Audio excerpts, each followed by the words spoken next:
At the same time that that's going on, C.U.R.B has been working on filing a formal complaint with the FERC against the power company and against the FERC. There is a process where you can go directly to the FERC and file a formal complaint and allege what's going on here that's wrong. And what we've talked about tonight is the basis for that complaint. Number one, Appalachian didn't follow their license requirements and submit proper drawings. Their certification is false. The FERC accepted that certification, never questioned it, even though it didn't meet the requirements of their guidelines of what they're supposed to meet. We have a fairly mature complaint at this point in time, and in the next week or so, or maybe several weeks, we will end up submitting that to the FERC. And we're basically accusing in here, without giving too much away, the FERC being complicit in the taking of property rights and in turning their blind eye. I don't want to hear it, they don't want to see it, they don't want to speak to it. And they're allowing Appalachian to get away with this. They're allowing Appalachian to file lawsuits over property issues in federal court when they directed them to file it in state court. So there's enough violations of the license and law here to make a significant complaint to the FERC. When that happens, the FERC has to address that complaint, and that will take some time. And if they deny the complaint or don't agree to change Appalachian's drawings or have Appalachian disclose what their property rights interests are in this project, what lands they have under flowage easement, and what encroachments they have in the project. What I mean by an encroachment is something that was built into the project without AEP's permission. When they do that, that's going to be really, really enlightening to the FERC. Not only do we have about 6,500 docks in this project that have been allowed to be put there without permit, that's just private docks. We have several marinas that had no permits for what they did because they didn't need them. We have a condo building called Vista Point that sits in the project boundary. We have marina buildings that sit in the project boundary. All those are encroachments. None of that has been disclosed by Appalachian Power to the FERC. It'll be very enlightening when they do, because when those things were properly disclosed at other projects, the first thing the FERC did was, you'll come back and you'll tell us exactly where those are, what they are, and they will be vested. In other words, you will not regulate them any further because they exist. They did it at Lake of the Ozarks, and they're in the process of doing it at Candlewood Lake in Connecticut. So it's FERC procedure to do that. In our case, because Appalachian made a false certification and lied to the FERC as to what their rights were, the FERC will say, how could we know? We didn't know. And we think that's a bogus argument because they were given detailed project drawings back in 1967 and again in 2004. And they've just turned a blind eye to Smith Mountain Lake and allowed this licensee to issue permits that take your property rights away without compensating you for the loss. So,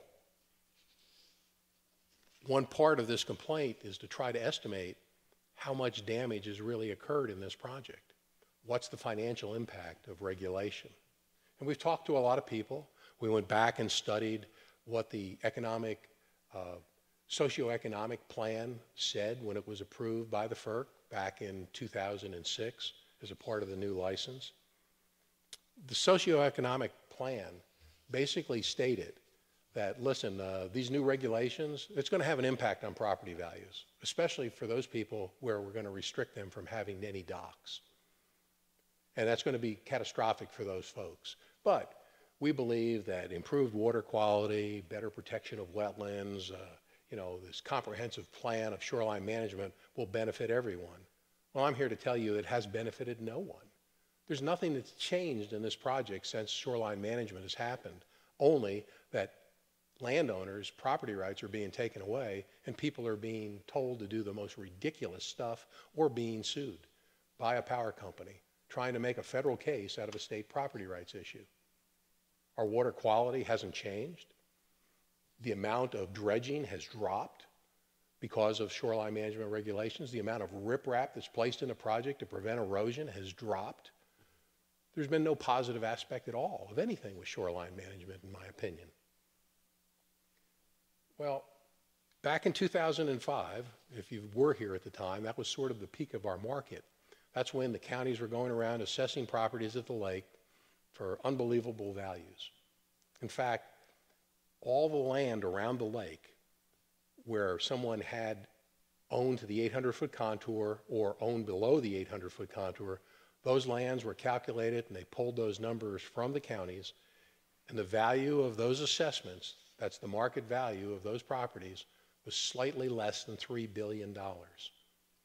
The counties collected from that $3 billion assessment about $17 million in tax revenue. Okay, it's a lot of revenue. That's from the lake.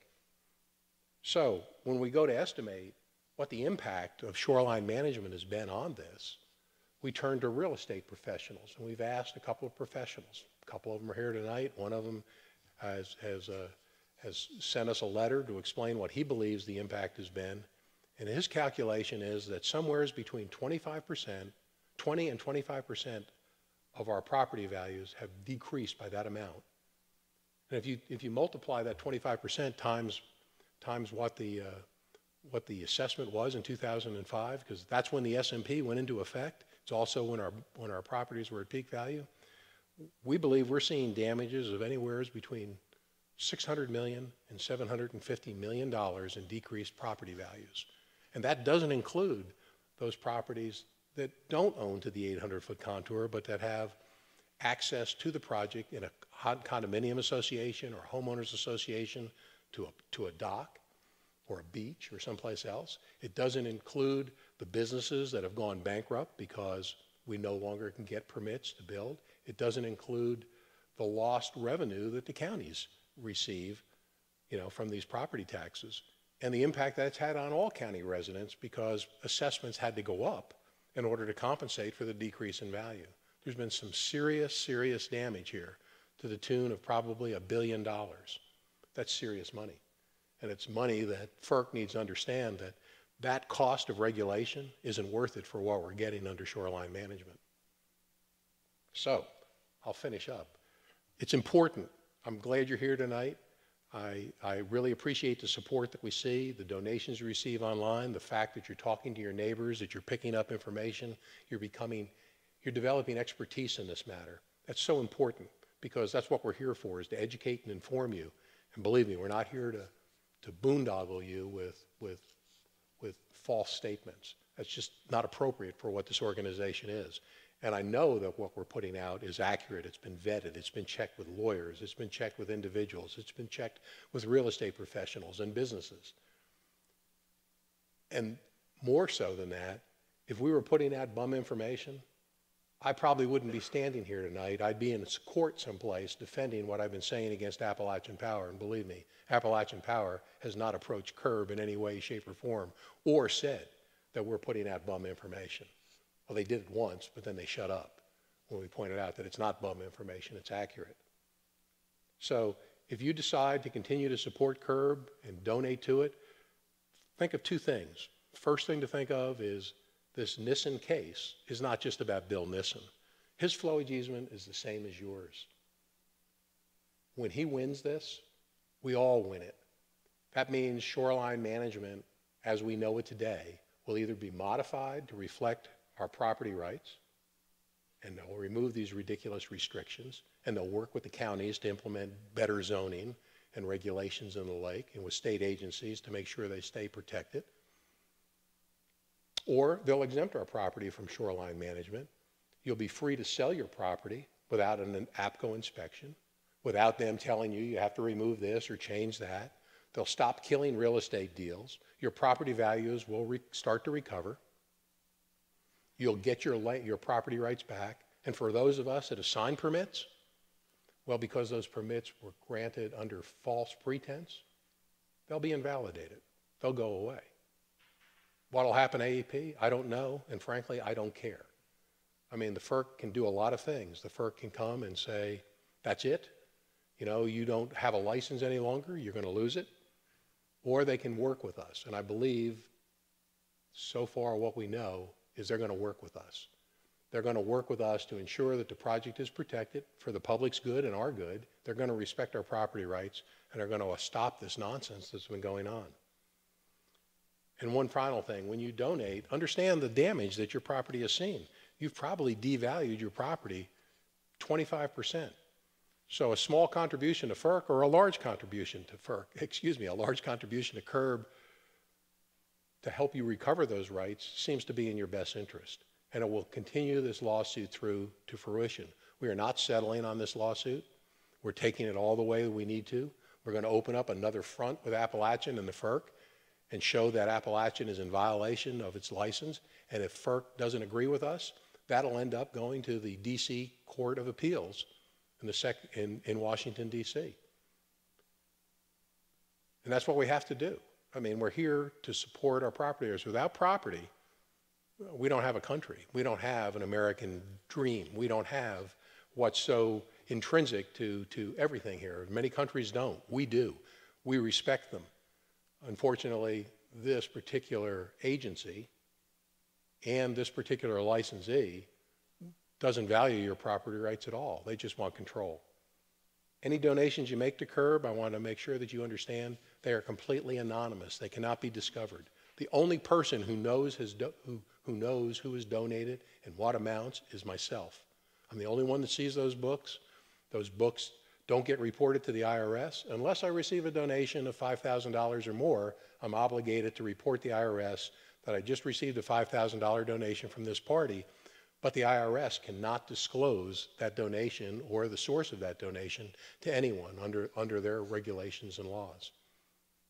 So you're not going to be harmed in any way by contributing to C.U.R.B or supporting us. You're only going to be helped. And I really ask you to please consider, if you can't make a large donation or a reasonable donation, make smaller donations over time if you want to. We can use the money. We are cost effective. Everything, no one in C.U.R.B collects a dime in salary or expense. All of the website information, all of the stuff that is done, except for the lawsuit, is pretty much donated and is free. We might have some office expenses of maybe $250 a year. So rest assured that all your money and all our donations go to support this lawsuit and to correct this injustice that's happened here at the lake. And with that, I'll close my remarks and we can stop recording. And then if there's questions to be asked or something, we're here to answer them. So let me move out from behind this mic.